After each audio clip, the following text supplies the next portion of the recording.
11 साल की तनु अपने माँ बाप के साथ दिल्ली शहर में रहती थी, पर पिछले कुछ दिनों से वो कुछ अजीब सा बर्ताव करने लगी थी। वो अब सारा दिन अपने कमरे के एक कोने में बैठी रहती। उसे देखकर ऐसा लगने लगा था जैसे कि मानो वो किसी और ही दुनिया में खोई हुई हो। कभी वो किसी किताब को उठाकर पढ़ने लगती, तो कभी दीवार की ओर मुंह करके खिलखिलाकर हंसने लग जाया करती थी।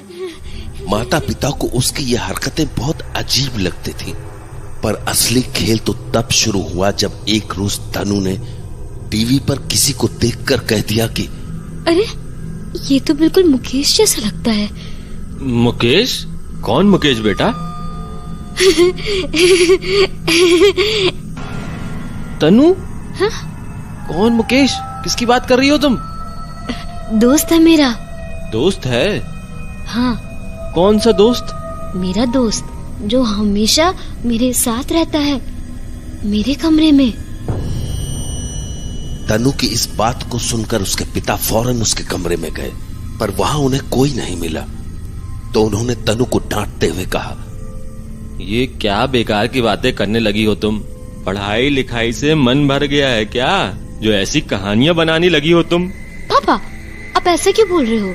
वो दोस्त है मेरा और मेरे कमरे में ही रहता है। अच्छा, दोस्त है तुम्हारा? कहाँ है ये तेरा दोस्त? मिलवा हमें।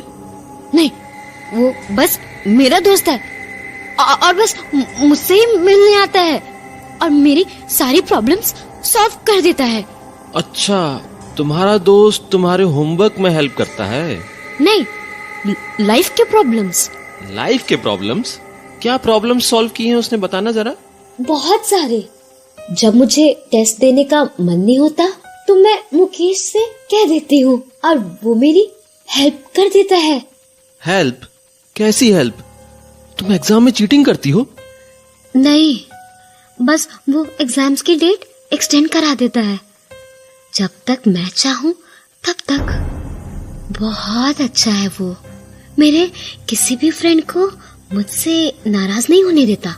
उन्हें वो इतने अच्छे से समझाता है कि गलती मेरी भी होती है तो वो सॉरी बोलती है।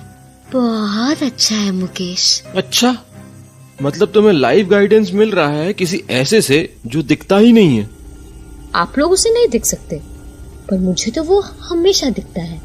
वो अभी भी सामने दरवाजे पर खड़े होकर हमारी बातें सुन रहा है। देखो तनु, ऐसा है, ये मजाक मस्ती आज किया, ठीक है, पर आगे से ऐसी फालतू की बातें मत करना। तुम्हारी मम्मी बेकार में डर जाएंगी। पर मम्मी क्यों डरेंगी? हमारे घर में कोई भूत थोड़ी ना है, बस मेरा दोस्त है जो सिर्फ मुझे दिखता है। इसमें डरने वाली क्या बात है? तनु, मैंने कहा ना, ये नौटंकी करने की जरूरत नहीं है।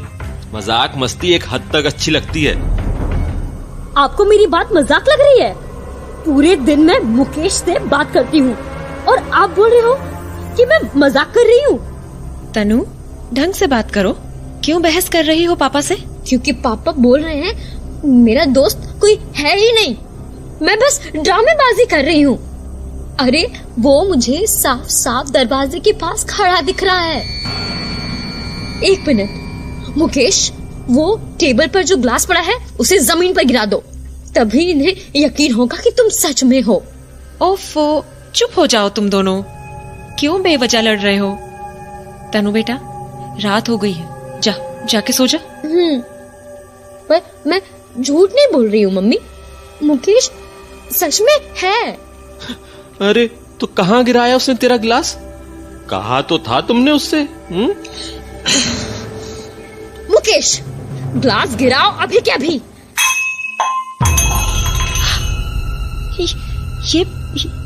ये कैसे हुआ? मैंने कहा था ना, मेरा फ्रेंड सच में है। ये क्या हुआ अभी? वो ग्लास कैसे गिरा? अरे, हवा से गिर गया होगा। नहीं, पंखा भी नहीं चल रहा है और खिड़कियां भी बंद हैं। हवा कहाँ से आएगी?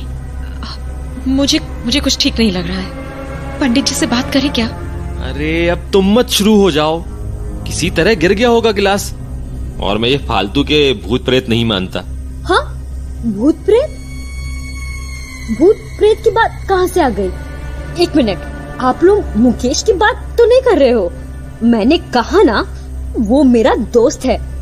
भले ही वो बस मुझे दिखता हो, पर वो मेरा दोस्त है। बेटा तू आप लोगों को मेरी बात अब अभी भी झूठ लग रही है ना? मुकेश, तुम कुछ और करके दिखाओ, तभी ये मेरी बात मानेंगे। ये बेड हिला के दिखाओ, तब मजा आएगा। तनु ने इतना कहा ही था कि उनका बेड एक झटके से किसी झूले की तरह हिलने लगा। ये क्या हुआ? मुझे ये सब ठीक नहीं लग रहा है। हम अकेले में बात करते हैं। तनु बेटी, तुम जाओ अपने कमरे में जाकर सो जाओ, ठीक है? हाँ, वैसे भी मुझे मुकेश से बहुत सारी बातें करनी है। Good night. उसके बाद तनु सीधा अपने कमरे के अंदर चली गई, पर अंदर जाते ही वो एकदम से रुक गई। ये दरवाजा कैसे बंद हो गया? वो भी अपने आप? तब तनु ने तो दरवाजे को छुआ भी नहीं था। देखिए, मुझे ये सब ठीक नहीं लग रहा है। कहीं तनु के ऊपर किसी बुरी शक्ति का साया तो नहीं है? कहीं हमारे घर में कोई बुरी आत्मा तो नहीं है? अरे ये क्या बोल रही हो तुम? आप ही बताइए, वो ग्लास कैसे गिर गया? और ये बेड कैसे हिला था? और अभी ये दरवाजा कैसे बंद हुआ था? हवा से? देखो, इतना मत सोचो। ये भी तो हो सकता है ना कि ये सब एक संयोग हो। अरे लेकिन तनु बेटा, डरा दिया ना मैंने? अरे मैं मजाक कर रही थी मम्मी। तो फिर? अरे सब कुछ मेरे प्लान का पार्ट था। ये ग्लास वैसे भी किनारे पर था, मुझे लग ही रहा था कि गिर जाएगा, तो बस मैंने आप लोगों को डरा दिया। और इस बेड के पैर तो वैसे भी कमजोर हैं, तो मैंने उसे भी झटके से हिला दिया। आप लोग ज्यादा मत सोचो इस बारे में। बेटा, ये मजाक था तो बहुत ही बुरा मजाक था, और आज के बाद ऐसा मजाक दोबारा मत करना। तुम्हें पता भी है मम्मी कितना डर गई थी। सॉरी पापा, सॉरी मम्मी, अब नहीं करूंगी। हाँ, भगवान का लाख लाख शुक्र है। अच्छा मम्मी, मैं ऊपर छत पर सो जाऊं? छत पर क्यों? बस ऐसे ही सोने दो ना। नहीं बेटा, छत पर बहुत मच्छर होंगे, तुम कमरे में ही सो जाओ। हाँ बेटा, मम्मी ठीक कह रही हैं। हाँ ठीक है। तनु, ये कैसे बात कर रही है तू? डरा दिया ना मैंने आपको फिर से। चलो मैं चलती हूँ, गुड नाइट। इतना कहकर तनु अपने कमरे में चली गई। तभी उसकी माँ ने कहा,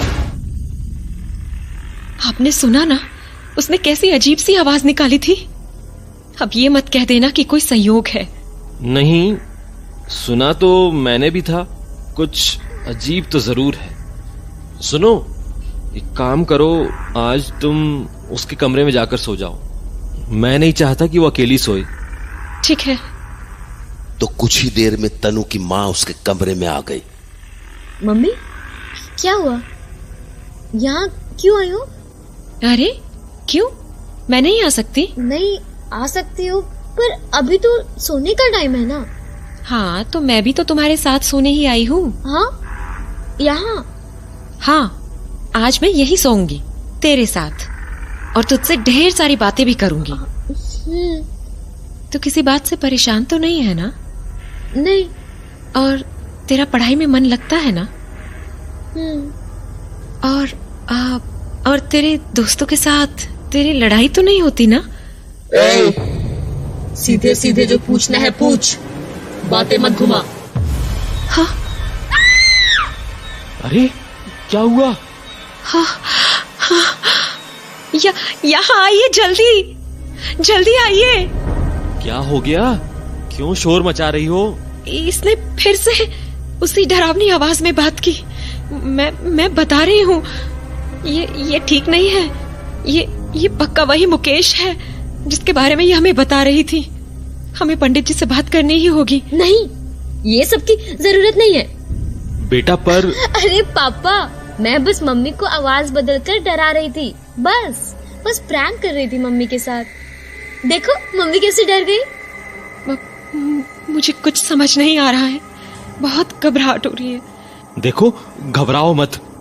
एक काम करते हैं, आज सभी लोग हॉल में ही सो जाते हैं। बाकी तुम्हारी संतुष्टि के लिए कल पंडित जी से भी मिल लेंगे, ठीक है ना? तो उसके बाद तनु के माँ बाप ने हॉल में ही गद्दे लगा दिए और अपनी बेटी के साथ वहीं सो गए। धीरे धीरे रात गहराने लगी और जैसे ही घड़ी में 3 बजे तनु की माँ की आंखें खुल गई और तब उन्होंने जो देखा उसने उनके रोंगटे खड़े कर दिए। उनकी बेटी तनु बिस्तर पर किसी जानवर की तरह बैठी हुई थी और उसके बालों ने उसके चेहरे को छिपा रखा था। तभी अचानक उसके बालों के बीच से उसका चेहरा दिखा।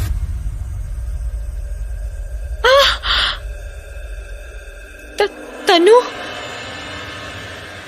तनु की मां अपनी बेटी को पुकार रही थी, पर वो तो शायद तनु थी ही नहीं।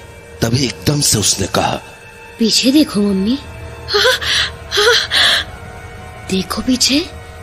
तनु की मां के शरीर का सारा खून जम चुका था, पर फिर भी जब उसने हिम्मत करके पीछे देखा तो वहां कोई बैठा था, कोई बहुत भयानक शक्ल का, और वो मुस्कुरा रहा था। यही है मुकेश।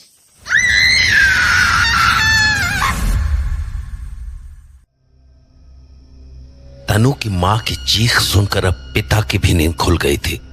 अरे क्या हो गया? ऐसे जोर से क्यों चिल्लाई? वो क्या हुआ? इतनी डरी हुई क्यों है? वो यहाँ पे कोई था। कोई था? कौन था? एक अजीब सा आदमी, यही मेरे बगल में। क्या?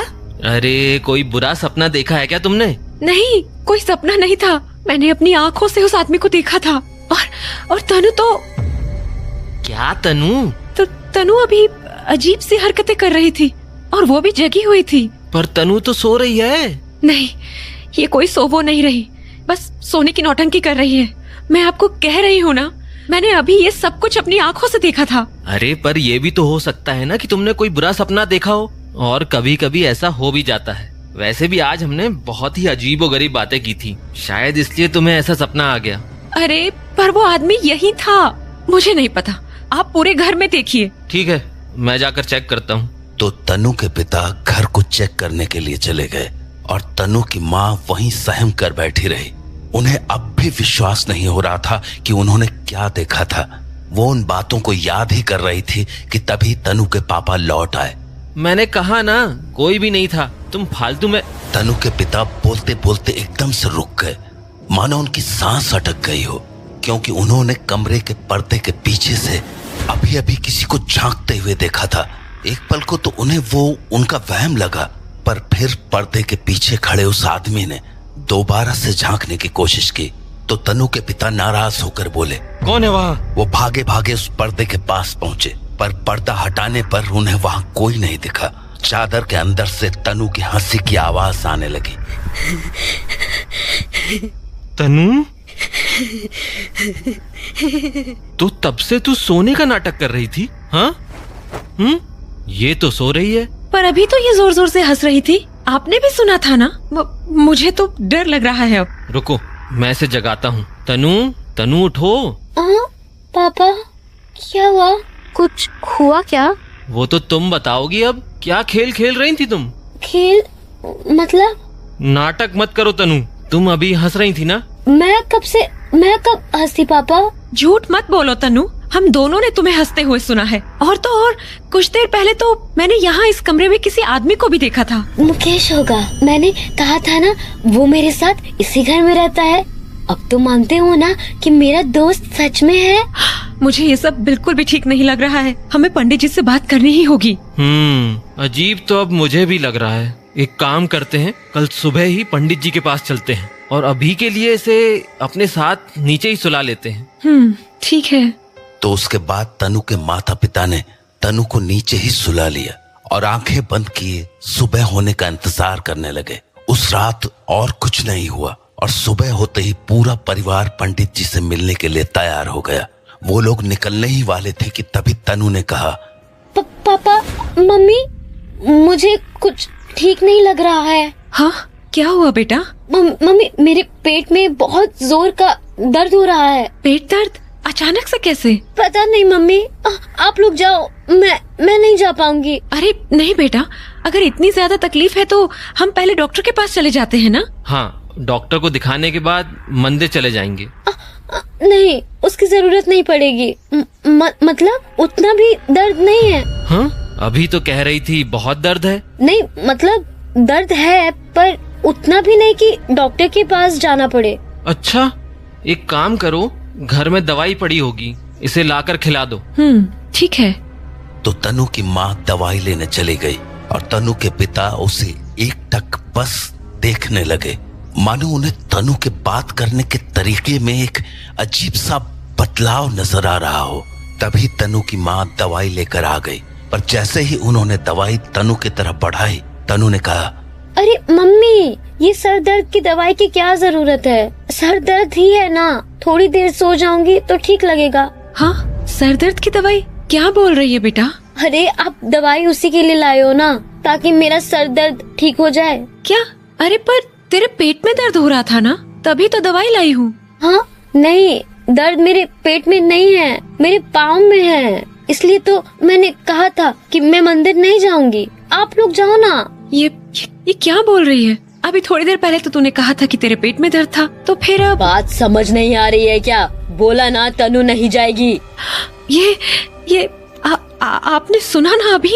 ये इसने किस तरह से बात की? आपने सुना ना? पहले तो मैं बस तसल्ली के लिए मंदिर जाकर पंडित जी से मिलना चाहता था, पर अब जाना बहुत जरूरी लग रहा है। करने दो ऐसे बहाने। आज तो मैं इसे जबरदस्ती मंदिर लेकर चलूंगा। मैं भाई को फोन करता हूँ, वो गाड़ी लेकर तुरंत आ जाएगा, उसी में चल लेंगे। हेलो विकास। हाँ भैया। एक काम कर, जल्दी से घर आ जा, तनु की तबीयत ठीक नहीं है। तबीयत ठीक नहीं है? क्या हुआ तनु को? तू बस जल्दी पहुँच, मैं तुझे बाकी का सब बाद में बताता हूँ। ठीक है, मैं 10 मिनट में पहुँचता हूँ। अपने छोटे भाई से बात करने के बाद तनु के पिता का हौसला थोड़ा सा बढ़ा, पर जैसे जैसे वक्त बीतता जा रहा था, उनका वो हौसला भी टूटने लगा। जब देखते देखते 20 मिनट बीत गए तो उन्होंने अपने भाई को दोबारा फोन किया। हेलो विकास, कहाँ है तू? घर पर हूँ भैया। क्यों? घर पर? अरे तू यहाँ आने वाला था ना? हाँ, पर आपने तो फोन पर कहा कि आने की जरूरत नहीं है, तनु अब ठीक है। क्या? अरे मैंने कब बोला ये? 15 मिनट पहले भैया, आपने फोन किया तभी तो मैं वापस घर लौट आया, नहीं तो मैं आ ही रहा था। तू अभी के अभी घर पहुँच और जल्दी कर। हाँ, बस अभी पहुँचता हूँ। तो कुछ ही देर में तनु के चाचा वहां पहुंच गए और जब उन्होंने अपने भैया भाभी से उनकी आप बीती सुनी तो वो फौरन ही तनु को मंदिर ले जाने के लिए राजी हो गए। पर ये काम इतना भी आसान नहीं होने वाला था। खैर, जैसे ही सब लोग गाड़ी में बैठे, तनु ने कहा, कहाँ ले जा रहे हो मुझे? बेटा, हम ना आपको ऐसी जगह ले जा रहे हैं जहाँ आपको आराम मिलेगा। आराम? तो कब्रिस्तान लेकर चलना मुझे, वही तो मेरा घर है। हाँ? ये किस तरह की बात कर रही हो तुम? भैया, ये कुछ मत पूछो, बस जल्दी चल। कब्रिस्तान लेकर चल मुझे, वही जाना है मुझे। कब्रिस्तान क्या करोगे जाके? हम कहीं और चलेंगे ना। होशियार मत बन मेरे साथ विकास, जितना कहा जा रहा है उतना ही कर। अच्छा, और मैंने तुम्हारी बात नहीं मानी तो? पीछे पलट कर तो देख, तुझे जवाब मिल जाएगा। तनु की बातें सुनकर अब चाचा को भी डर लगने लगा था, इसलिए पीछे पलटने के बजाय उन्होंने आईने में तनु को देखने की कोशिश की, पर उन्होंने जो देखा उससे उनके होश उड़ गए। पीछे तनु के बगल में एक अजीब सा आदमी बैठा हुआ था, जिसे देखकर उन्हें इतना तो समझ आ गया कि वो इंसान तो बिल्कुल नहीं था, बिल्कुल भी नहीं। देख लिया ना? कहाँ ले चलो आपको? बताओ। बड़ा कब्रिस्तान। बड़ा कब्रिस्तान? तुम जानते हो ये कहाँ है? हाँ, पर ये शहर से बहुत दूर है। वही जाना है मुझे। भैया, क्या करें? एक काम करते हैं, पहले इसे वहाँ ले जाते हैं। ठीक है।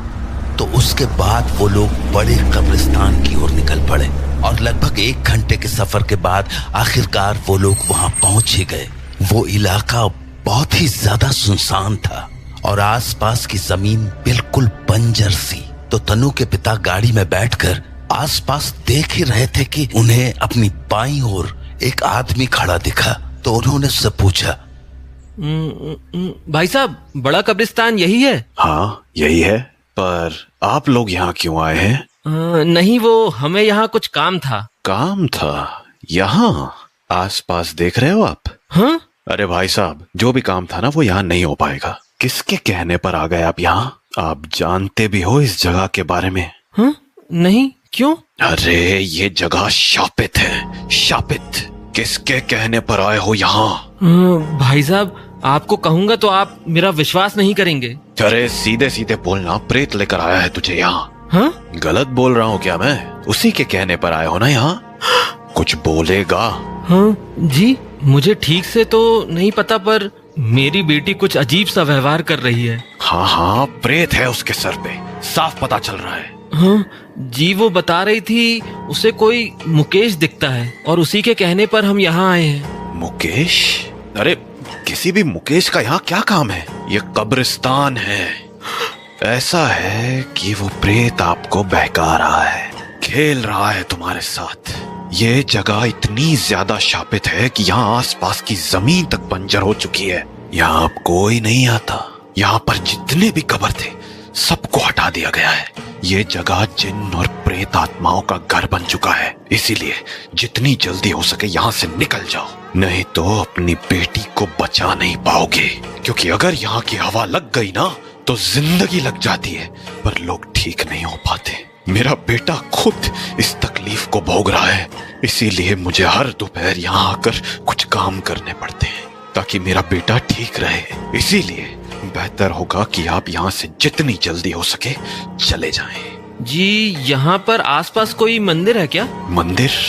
अरे 15 किलोमीटर तक यहाँ लोग तक नहीं दिखेंगे आपको। वो प्रेत जानबूझकर आपको यहाँ लाया है ताकि और ताकतवर हो सके। इसीलिए अब और इंतजार मत कीजिए और जल्द से जल्द यहाँ से निकल जाइए।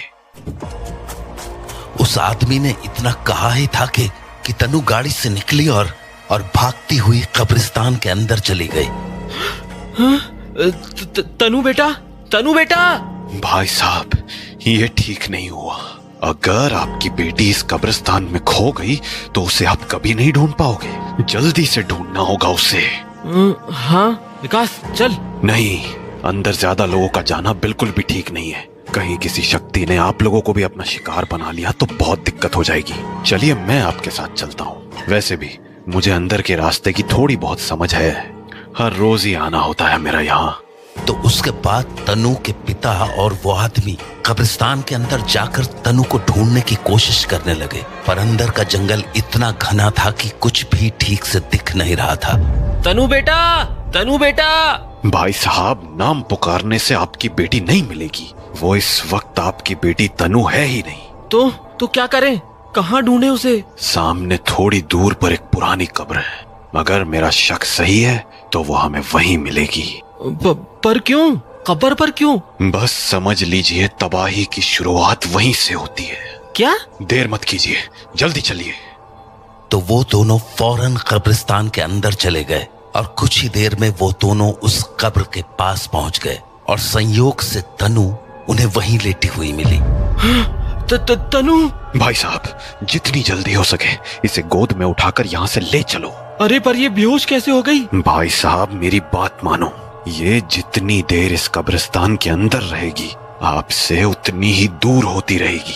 इसीलिए इसे गोद में उठाओ और फौरन बाहर ले चलो।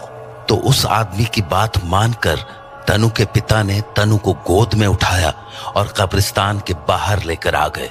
पर अभी उन्होंने उसे गाड़ी की पिछली सीट पर लिटाया ही था कि उन्हें उसकी गर्दन और हाथों पर कुछ अजीब से उंगलियों के निशान दिखे। ये क्या है? ये निशान कैसे हैं? पता नहीं कैसे निशान हैं। मैंने साफ करने की कोशिश की थी पर ये निकल ही नहीं रहे।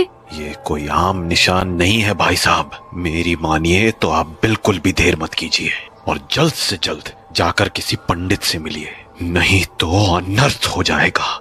उस आदमी की बात सुनकर वहां खड़े सभी लोगों की रूह कांप गई और वो लोग वहां से फौरन किसी मंदिर की तरफ निकल गए। तो कुछ ही देर में वो लोग मंदिर पहुंच गए, पर जब पंडित ने तनु को देखा, बिटिया तो ठीक ही लग रही है। नहीं पंडित जी, ये अभी थोड़ी देर पहले तक बहुत अजीब अजीब हरकतें कर रही थी। हाँ, पर अब इसे देखकर ऐसा नहीं लग रहा कि इसके ऊपर किसी प्रेत का साया है। शायद वो जो कुछ भी इसके ऊपर था वो जा चुका है। तो पंडित जी, तनु अब ठीक रहेगी? हाँ बिल्कुल। पंडित जी की बातें सुनने के बाद उन सभी के मन को आराम सा मिला।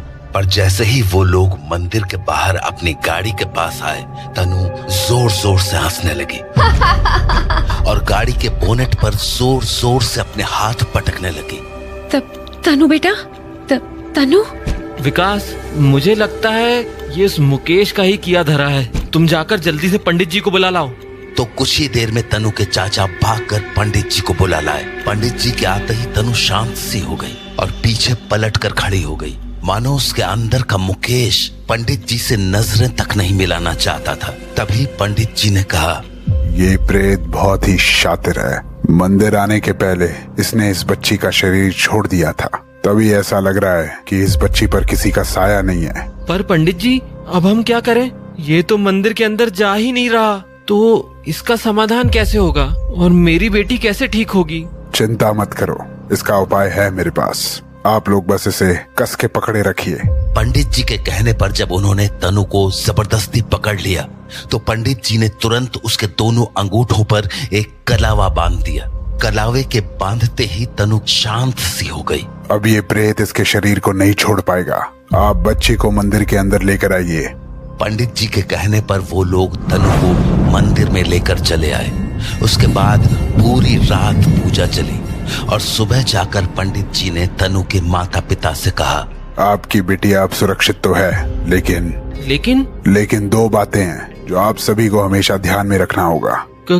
कौन सी दो बातें पंडित जी? पहला ये कि किसी भी हालात में तनु की कलाई पर बंधा हुआ धागा खुलना नहीं चाहिए और ये धागा हर महीने 2 महीने में बदलता रहना होगा, वरना संकट दोबारा लौट सकता है। मैं समझा नहीं पंडित जी। तनु के ऊपर जो प्रेत है उससे हमेशा के लिए छुटकारा पाना नामुमकिन है, इसलिए उससे बचने का एकमात्र उपाय यही है कि उस प्रेत को तनु के पास आने का मौका ही ना मिले। इसलिए धागे का बंधा रहना जरूरी है। पर धागे की मंत्रों की शक्ति कमजोर हुई तो वो संकट दोबारा इसकी तरफ आने की कोशिश कर सकता है। पर पंडित जी, हमें पता कैसे चलेगा कि धागा कमजोर पड़ने लगा है? वो आपको आपकी बेटी खुद बता देगी। तनु बता देगी? पर कैसे? जैसे ही धागा कमजोर होने लगेगा वो प्रेत तनु को दोबारा से दिखने लगेगा। इसलिए बच्ची से ये जरूर कहना कि जब भी कभी वो दोबारा दिखने लगे ये आप लोगों को जरूर बता दे। ठीक है पंडित जी। उस रोज के बाद से तनु की जिंदगी वापस से सामान्य हो गई थी। पर जैसे ही उसकी कलाई पर बंधे हुए उस धागे की शक्ति कम पड़ने लगती थी। मम्मी, पापा। तनु बेटा, क्या हुआ? क्या हुआ बेटा? बोलना। मुकेश